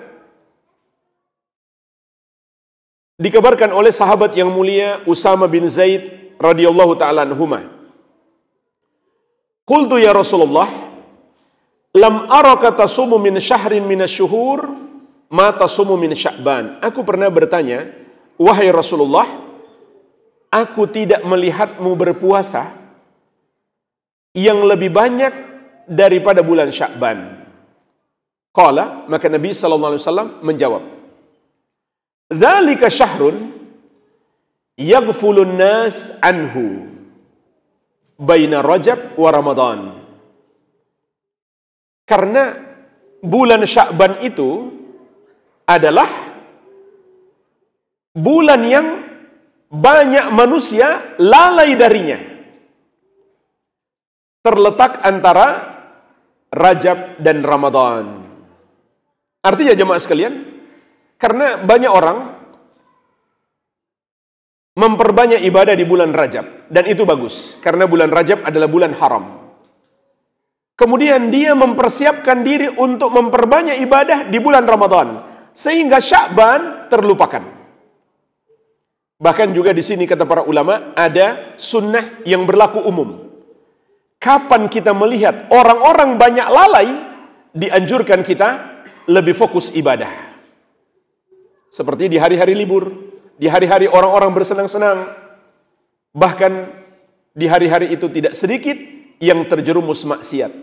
Maka dianjurkan bagi kita untuk memperbanyak ibadah. Kemudian lanjutan hadis, wa huwa syahrun turfa'u fihi al-a'mal ila rabbil alamin. Bulan Sya'ban itu juga adalah bulan diangkatnya amalan-amalan kepada Allah Rabbul Alamin. Fa uhibbu an yurfa'a amali wa ana shaimun. Maka aku suka tatkala amalanku diangkat dalam keadaan aku sedang berpuasa. Jadi jemaah sekalian, paling tidak ada 4 hikmah puasa Sya'ban. Yang pertama, untuk persiapan puasa Ramadan. Yang kedua, untuk melengkapi kekurangan-kekurangan puasa Ramadan kita. Yang ketiga, untuk memperbanyak ibadah tatkala manusia sedang lalai. Dan yang keempat, agar ketika amal-amal kita diangkat kepada Allah, kita sedang berpuasa, sedang melakukan amal soleh. Kemudian jemaah sekalian, juga ada hal yang perlu kita perhatikan terkait dengan bulan Sya'ban menjelang bulan Ramadan. Tidak boleh seseorang berpuasa sebelum pasti masuk bulan Ramadan dengan niat untuk berhati-hati. Misalkan 1 atau 2 hari sebelum Ramadan, dia sudah niat puasa Ramadan. Kenapa? Karena jangan-jangan ini sudah masuk Ramadan. Maka itu justru terlarang. Meskipun jemaah sekalian, kehati-hatian dalam beribadah itu pada dasarnya sangat bagus. Tapi itu juga harus berdasarkan dalil. Rasulullah SAW pernah bersabda, la taqaddamu Ramadan bisawmi yaumin wala yaumain. Jangan kamu mendahului Ramadan dengan berpuasa 1 atau 2 hari sebelumnya. Illa rajulun kana yasumu sauman falyasum. Kecuali orang yang terbiasa berpuasa, yaitu puasa sunnah misalkan, atau dia masih punya hutang puasa qada, maka silahkan dia berpuasa. Untuk puasa sunnah ataupun puasa qada. Maksud hadis ini kata para ulama, Rasulullah SAW melarang kita berpuasa 1 atau 2 hari sebelum Ramadan dengan niat untuk berhati-hati jangan-jangan sudah masuk bulan Ramadan. Itu justru terlarang. Karena itu kehati-hatian tanpa berdasarkan dalil. Jadi pastikan dulu Ramadan sudah masuk baru kita berpuasa. Dan juga cara memastikannya mudah. Rasulullah SAW bersabda, "Sumu li ru'yatihi wa aftiru li ru'yatihi. Fa in gubbiya 'alaikum fa akmilu iddata Sya'bana 30." Berpuasalah kalau kamu sudah melihat hilal. Dan berhari rayalah, yaitu Idul Fitri, kalau kamu sudah melihat hilal. Kalau hilal terlihat, kalau hilal tertutup atas kalian, seperti karena mendung, maka sempurnakan bulan Sya'ban menjadi 30. Jadi mudah. Hari ke-29 bulan Sya'ban, menjelang terbenam matahari, kita bersiap untuk melihat hilal. Bulan masuknya tanggal 1 Ramadan di posisi tertentu yang memungkinkan untuk melihatnya. Kalau tidak terlihat, nggak ada masalah. Misalkan karena mendung. Apa kata Nabi SAW? Berarti sempurnakan bulan Sya'ban menjadi 30. Maka besok tanggal 30 Sya'ban. Dan lusa itu sudah pasti 1 Ramadan. Karena bulan Hijriah tidak kurang dari 29 dan tidak lewat dari 30. Jadi jangan kita mengatakan misalkan, jangan-jangan ini sudah masuk Ramadan, cuma hilalnya nggak kelihatan. Nggak boleh. Itu justru dilarang oleh Nabi SAW. Kalau kita kemudian berpuasa karena perkiraan sudah masuk Ramadan. Atau cara yang lebih mudah lagi, tinggal tunggu pengumuman pemerintah. Karena itu juga perintah Nabi SAW. As-sawmu yawma tasumun, wal fitru yawma tuftirun, wal adha yawma tudahun. Puasa adalah hari kalian semua berpuasa. Beridul Fitri adalah hari kalian semuanya beridul fitri. Berkorban, beridul adha adalah hari kalian semuanya berkorban. Maksud hadis ini kata para ulama, masyarakat bersama pemerintah. Masyarakat mengikuti pemerintahnya. Pemerintah yang berhak menetapkan kapan masuk Ramadan dan kapan hari raya. Kalau ini dibiarkan kepada ormas-ormas, maka terlihat jadinya umat Islam tidak bersatu. Ada sebagian umat Islam yang masih menahan lapar, sebagian lagi sudah enak-enak makan. Itu terlihat tidak adanya persatuan umat Islam. Maka ini hak pemerintah. Begitu pula dalam hadis yang lain dari sahabat yang mulia Ammar bin Yasir radhiyallahu taala anhuma, beliau mengatakan, "Man shama al-yawma alladhi yashukku fihi an-nas faqad asa Abul Qasim sallallahu alaihi wasallam." Barang siapa berpuasa di hari manusia ragu padanya, maka dia telah bermaksiat kepada Abul Qasim, yaitu Nabi Muhammad sallallahu alaihi wa ala alihi wasallam. Kapan yang dimaksud waktu yang diragukan itu? Tanggal 30 Sya'ban ketika langit mendung. Maka itulah yang disebut hari yang diragukan. Apakah ini beneran 30 Sya'ban atau sudah masuk 1 Ramadan? Sebagian orang masih ragu dengan hal tersebut.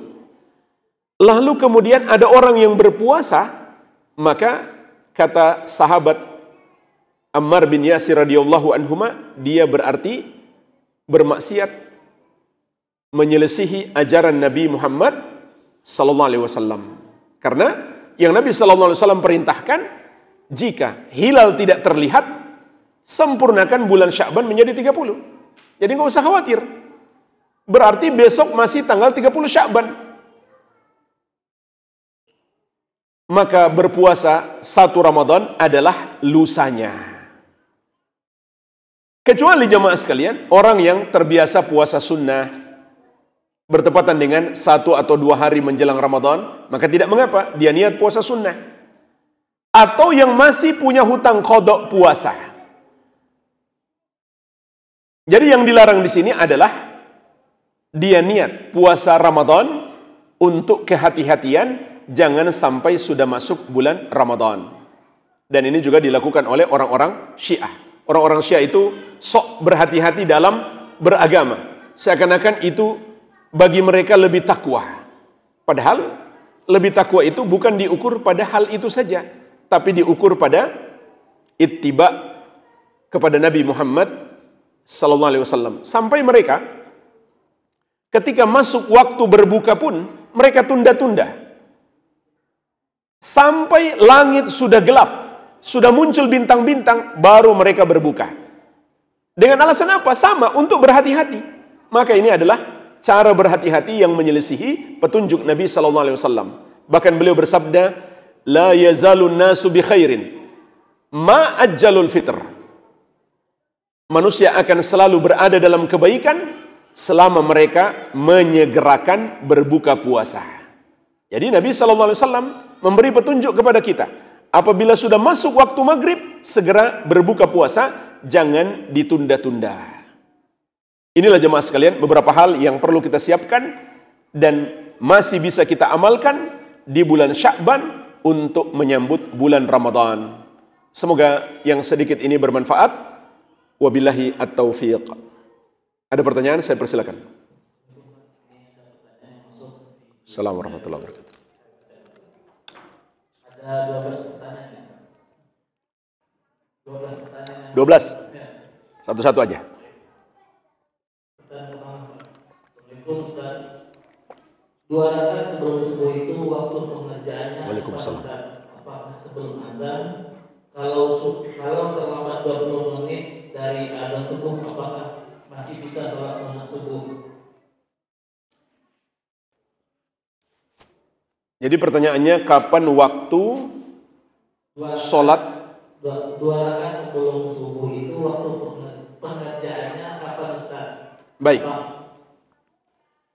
2 rakaat sebelum subuh, waktu pengerjaannya adalah saat sudah masuk waktu subuh. Apakah sebelum adzan atau setelah adzan? Sebenarnya bukan syarat setelah adzan. Tapi ketika adzan, kita dianjurkan menjawab adzan. Oleh karena itu, lebih afdal dilakukan setelah adzan. Agar kita bisa menjawab adzan, setelah itu kita berdoa setelah adzan, doa setelah adzan. Kemudian kita sholat sunnah 2 rakaat sebelum subuh. Jadi, apabila belum masuk waktu subuh, maka belum bisa kita sholat dengan niat 2 rakaat qobliyah subuh atau sholat sunnah fajar. Karena itu adalah waktu sholat tahajud masih. Atau kalau belum witir menjelang subuh, masih bisa witir minimal 1 rakaat. Dan itu lebih afdal daripada sholat sunnah qobliyah subuh. Sholat witir, sholat tahajud lebih afdal daripada sholat sunnah qobliyah subuh. Dan kalau ibu-ibu sholat di rumah, dan itu lebih afdal tentu bagi wanita, tidak masalah meskipun di masjid sudah qomat. Karena ibu tidak sholat di masjid, tidak masalah di rumah, sholat sunnah qobliyah dulu, sebelum sholat subuh. Beda halnya kalau bapak-bapak sholat di masjid, jika sudah qomat, nggak boleh lagi sholat qobliyah subuh. Harus ikut sholat subuh berjamaah. Tapi boleh diqadha. Boleh diqadha langsung setelah subuh, atau nanti setelah masuk waktu duha. Nah, pertanyaannya jemaah sekalian, bagaimana kalau orang terlambat bangun? Sholat subuhnya terlambat. Masih bolehkah dia sholat sunnah qobliyah subuh? Jawabannya boleh. dan hendaklah dia sholat sunnah qobliyah subuh dulu sebelum sholat subuh, meskipun sudah terlambat. Kecuali jika waktunya sudah mepet, sudah mau terbit matahari. Andai dia sholat sunnah sebelum subuh, masuk waktu subuh. Maka kalau begitu, sholat subuh lebih dia dahulukan, nanti qobliyah subuhnya diqodok. Paham? Namun kalau waktunya sudah habis, matahari sudah terbit, maka dianjurkan dia sholat sunnah qobliyah subuh dulu, baru sholat subuh. Dan itu pernah dilakukan oleh Rasulullah sallallahu alaihi wasallam. Rasulullah sallallahu alaihi wasallam dan para sahabat pernah dalam satu safar, karena keletihan mereka ketiduran semuanya. Bangun-bangun matahari sudah terbit. Nabi sallallahu alaihi wasallam tetap menyuruh Bilal adzan, kemudian mereka sholat sunnah qobliyah subuh, kemudian qomat, lalu mereka sholat subuh berjamaah. Demikian, wallahu alam. Apakah kebaikan anak di dunia akan mendapatkan pahala untuk ayah yang telah wafat, dan begitu pula sebaliknya? Syukran Ustaz. Jawabannya iya. Semua amal soleh anak akan mengalir pahalanya kepada orang tua. Tapi dosa belum tentu. Kenapa semua amal soleh anak akan mengalir kepada orang tua? Meskipun anaknya enggak meniatkan, ini pahalanya saya niatkan untuk orang tua saya. Meskipun dia tidak berniat seperti itu, pahalanya akan mengalir. Kenapa? Karena anak adalah hasil usaha orang tua. Dan Allah Subhanahu wa taala berfirman, "Wa allaysa lil insan illa ma sa'a." Manusia tidak mendapatkan balasan kecuali hasil usahanya. Nabi sallallahu alaihi wasallam bersabda, "Wal walad min kasbihi." Dan anak termasuk usaha orang tua. Kan sebab keberadaan anak karena orang tuanya. Belum lagi orang tuanya yang menafkahinya, kemudian mengusahakan pendidikan agama untuknya.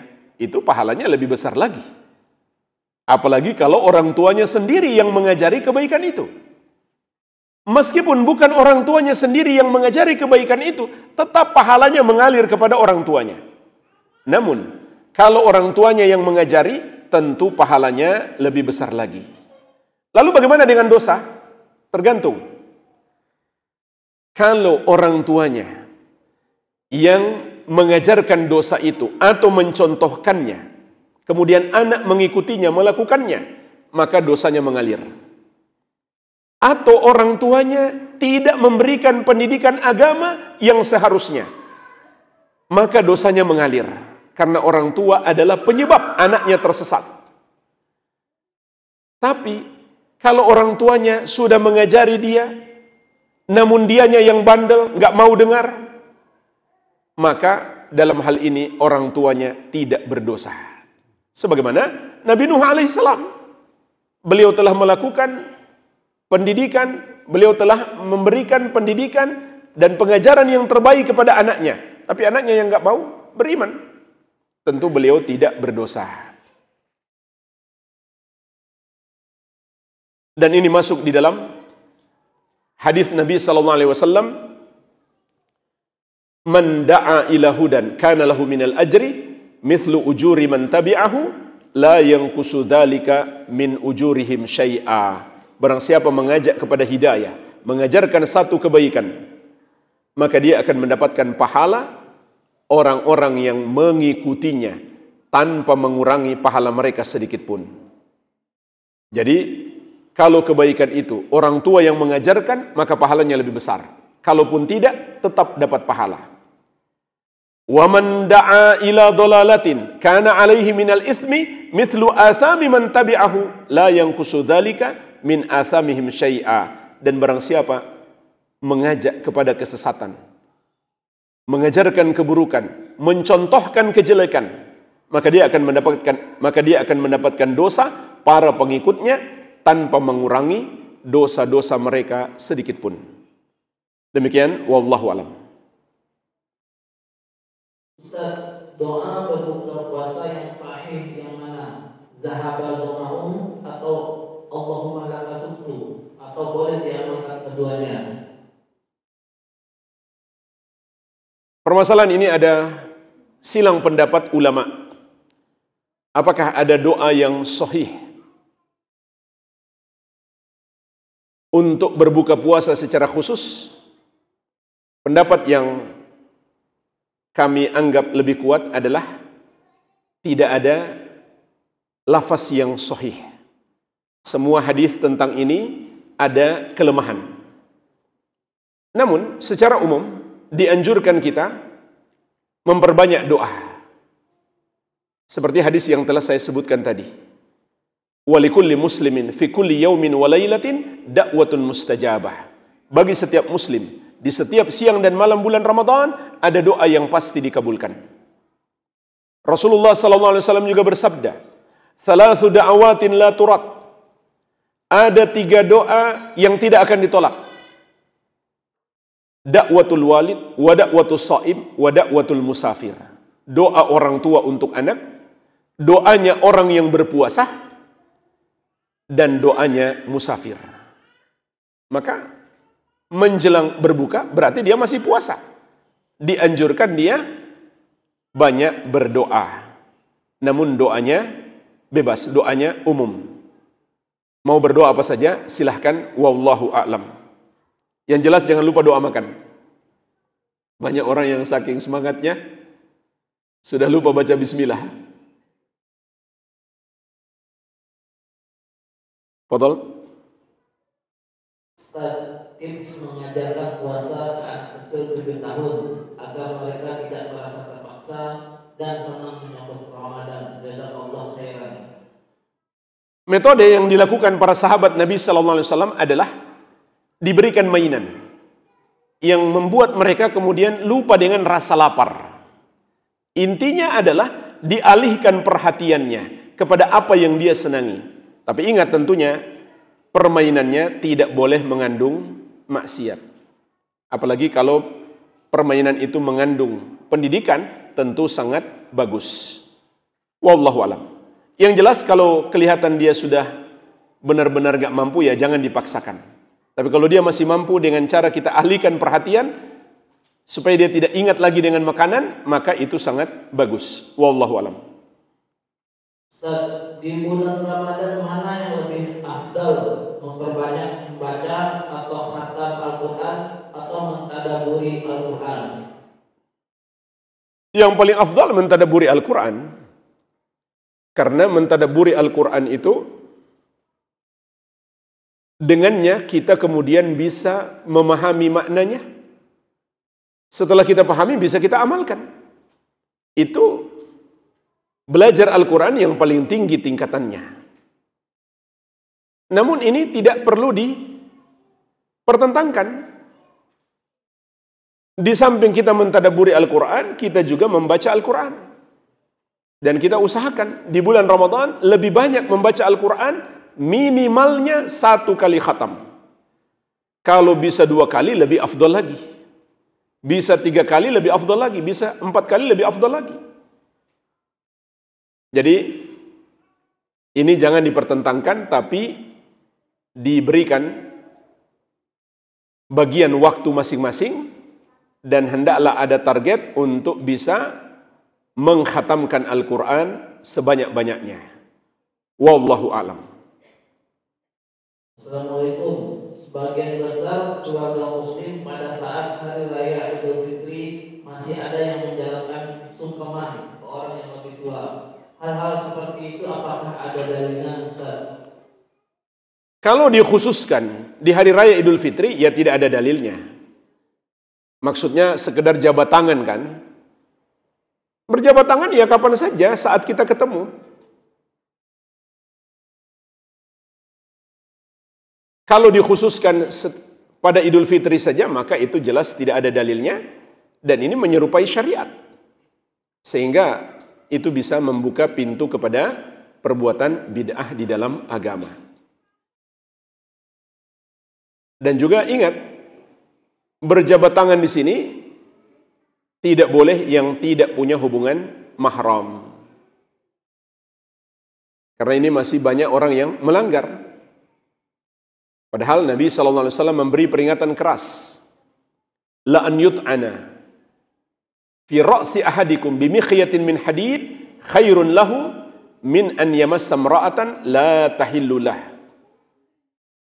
Ditusuknya kepala seorang dari kalian dengan jarum besi itu lebih baik daripada dia menyentuh wanita yang tidak halal baginya. Jadi kapan saja berjumpa dengan orang tua, berjabat tangan, cium tangan boleh, tidak masalah. Tidak dikhususkan untuk Idul Fitri saja, wallahu alam. Bismillah, sesuai pemaparan nomor 6, kita harus punya ilmu dalam beribadah. Apakah dalam hal ini kita harus hafal dalil-dalil untuk dapat mempertanggungjawabkannya kelak? Jawabannya tidak harus. Beramal berdasarkan ilmu bukan syarat harus hafal dalilnya. Yang penting kita yakin ada dalilnya. Ada petunjuknya dari Nabi SAW. Apakah dalam Al-Quran ataupun dalam As-Sunnah. Meskipun kita nggak hafal, maka kita sudah memenuhi syarat. Tapi kalau kita hafal, tentu lebih baik lagi. Karena menghafalnya itu ibadah. Dan kita kemudian tidak lupa ilmu tersebut karena kita hafal. Dan juga memudahkan kita untuk berdakwah. Banyak orang berdakwah, dakwahnya itu sulit diterima. Kenapa? Karena tidak didukung oleh dalil. Seringkali dia hanya bisa mengatakan, ini ada dalilnya. Dulunya belum hafal, sekarang lupa. Maka ini kurang meyakinkan orang yang kita dakwahi. Tapi kalau kita bacakan ayatnya, kita bacakan hadisnya, ini akan membuat orang yang kita dakwahi itu lebih menerima apa yang kita dakwahkan. Wallahu a'lam.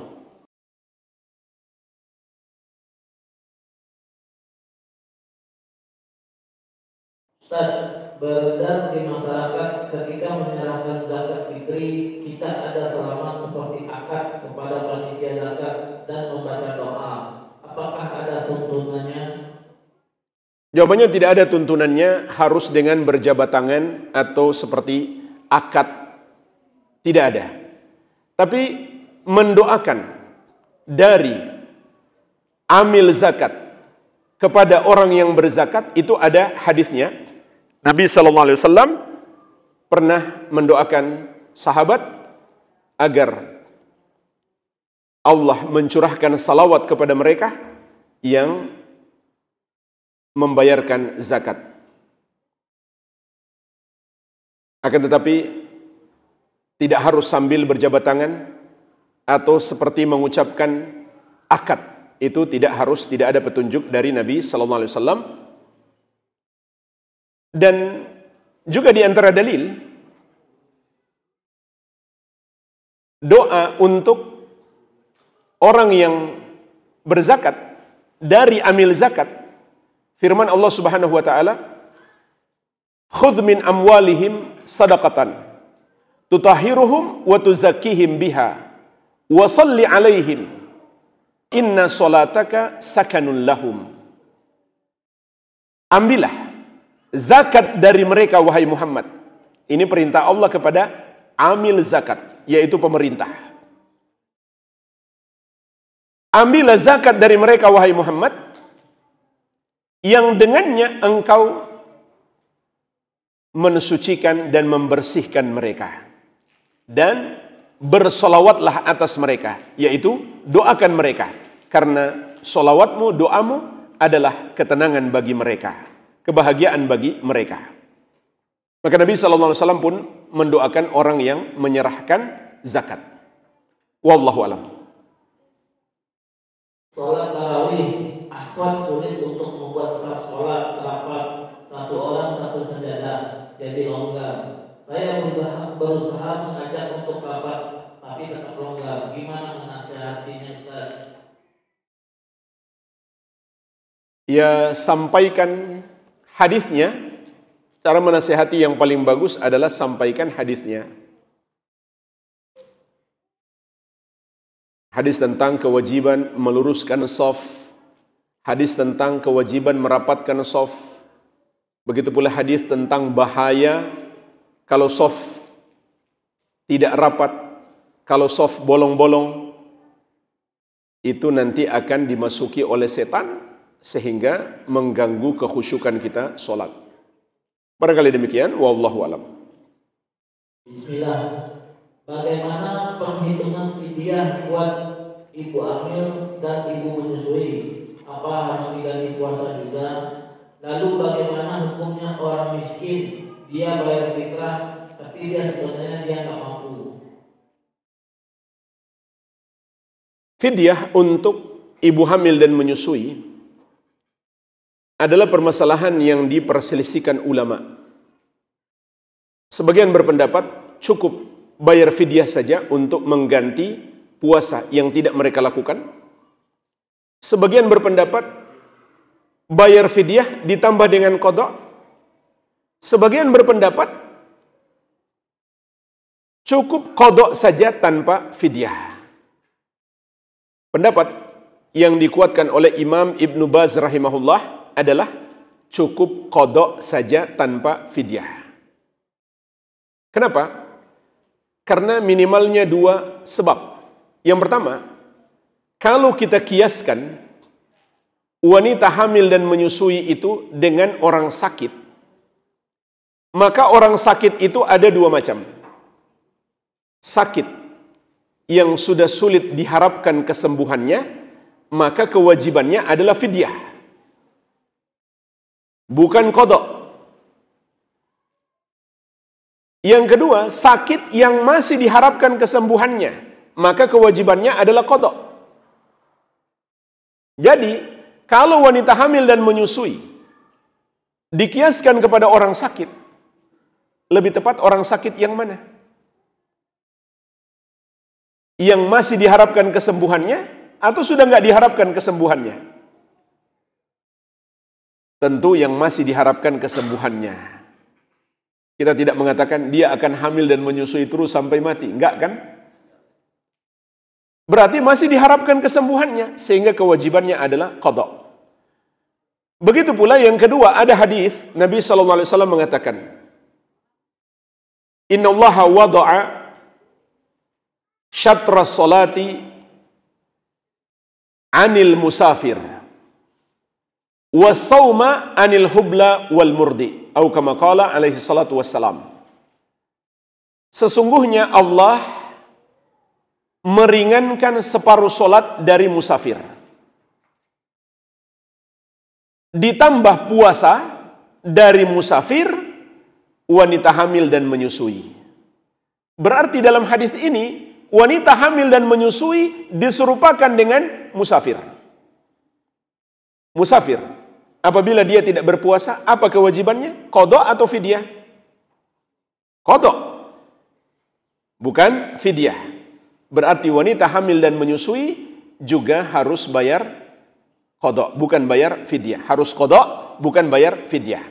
Sampai wanita yang bertanya kepada Imam Ibn Baz rahimahullah mengatakan, wahai Syekh, saya sudah 9 tahun gak puasa. Karena hamil, tahun depan melahirkan, tahun depan masih menyusui, tahun depan hamil lagi.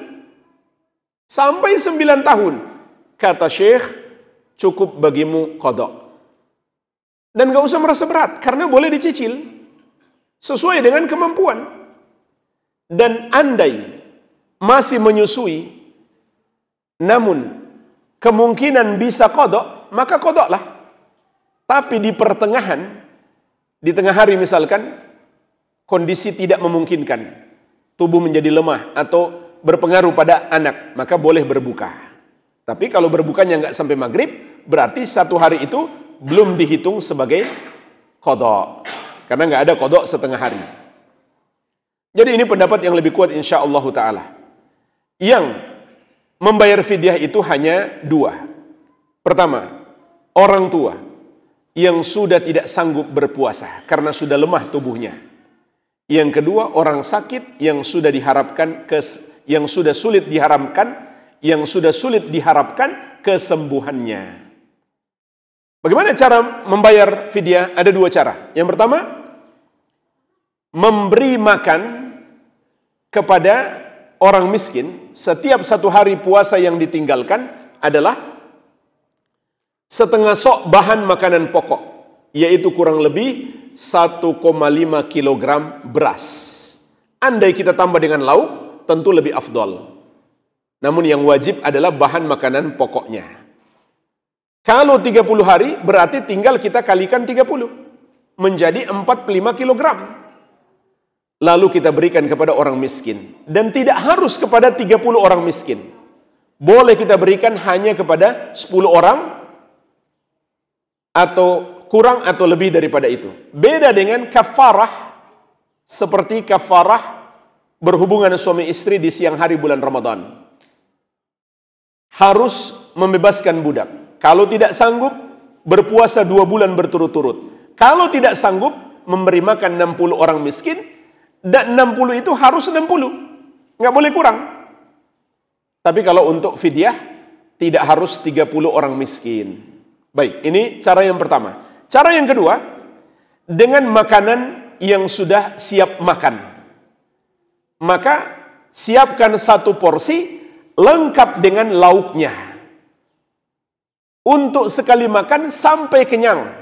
Untuk mengganti 1 hari puasa yang ditinggalkan. Berarti kalau 30 hari menjadi 30 porsi.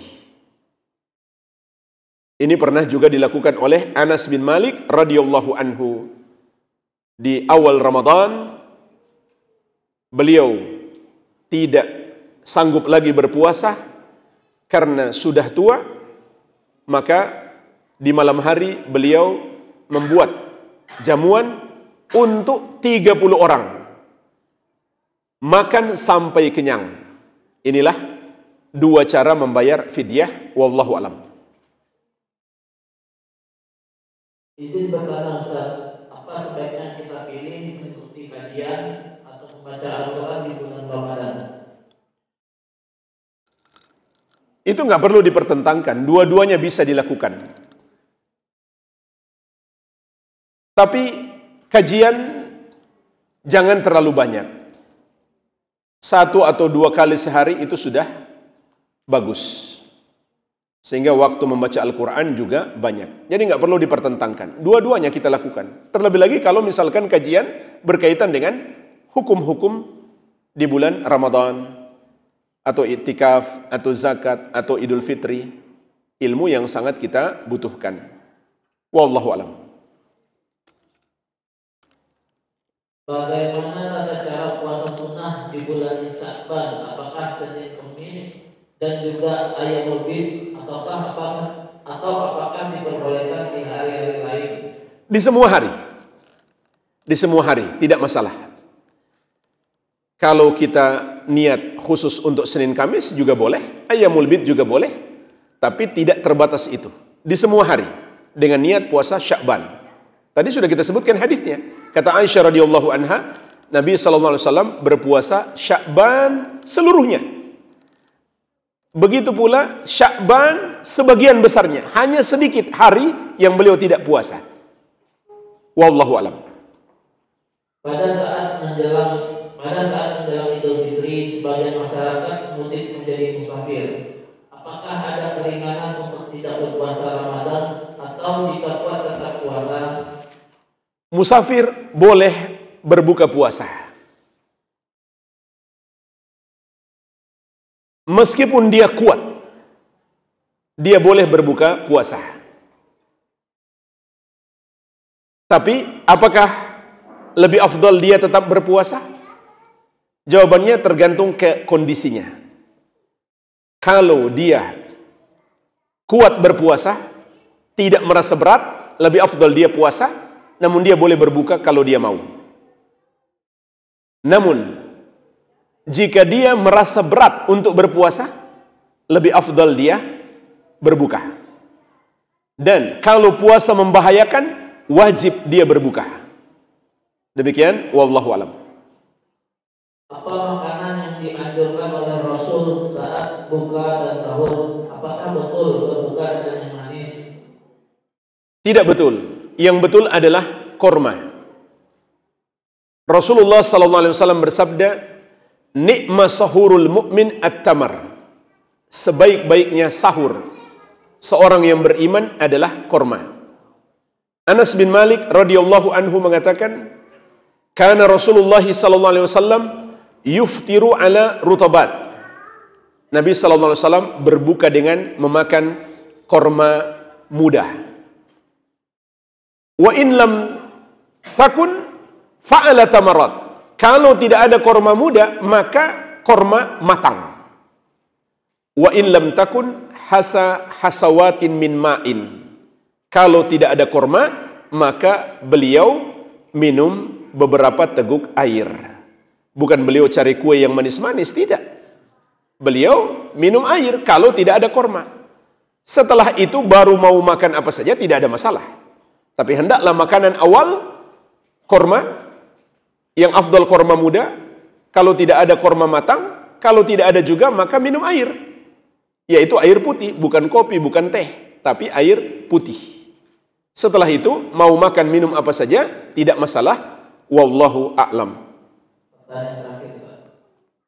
Kapan waktu untuk membayar kafarah Ramadan lalu, sedangkan saya sedang haid dan belum membayar hutang puasa tahun lalu? Tadi sudah kita jelaskan ya. Wanita hamil dan menyusui, pendapat yang lebih kuat insyaallah adalah qada, bukan membayar fidyah. Ya, pertanyaannya apa? Tentang fidyah atau kafarah? Kafarah apa maksudnya? Enggak dijelaskan. Jadi kalau pertanyaannya kapan membayar fidyah atau kafarah, seharusnya lebih cepat lebih bagus. Dan untuk fidyah hendaklah cepat dibayarkan di bulan Ramadan. Boleh di awal, boleh di tengah, boleh di akhir. Jangan ditunda sampai keluar bulan Ramadan. Begitu pula kafarah sama. Hendaklah dibayar segera. Karena itu hutang. Hutang langsung dibayarkan lebih afdal. Jangan menunda-nunda pembayaran. Walhamdulillah, semoga bermanfaat. Lebih dan kurangnya saya mohon maaf. Wabillahi taufik. Subhanakallahumma wabihamdik. Asyhadu an la ilaha illa anta astaghfiruka wa atubu ilaik. Wa sallallahu ala nabiyina Muhammadin wa alihi wa sallam. Wa akhiru da'wana anil hamdulillahi rabbil alamin. Wassalamualaikum warahmatullahi wabarakatuh.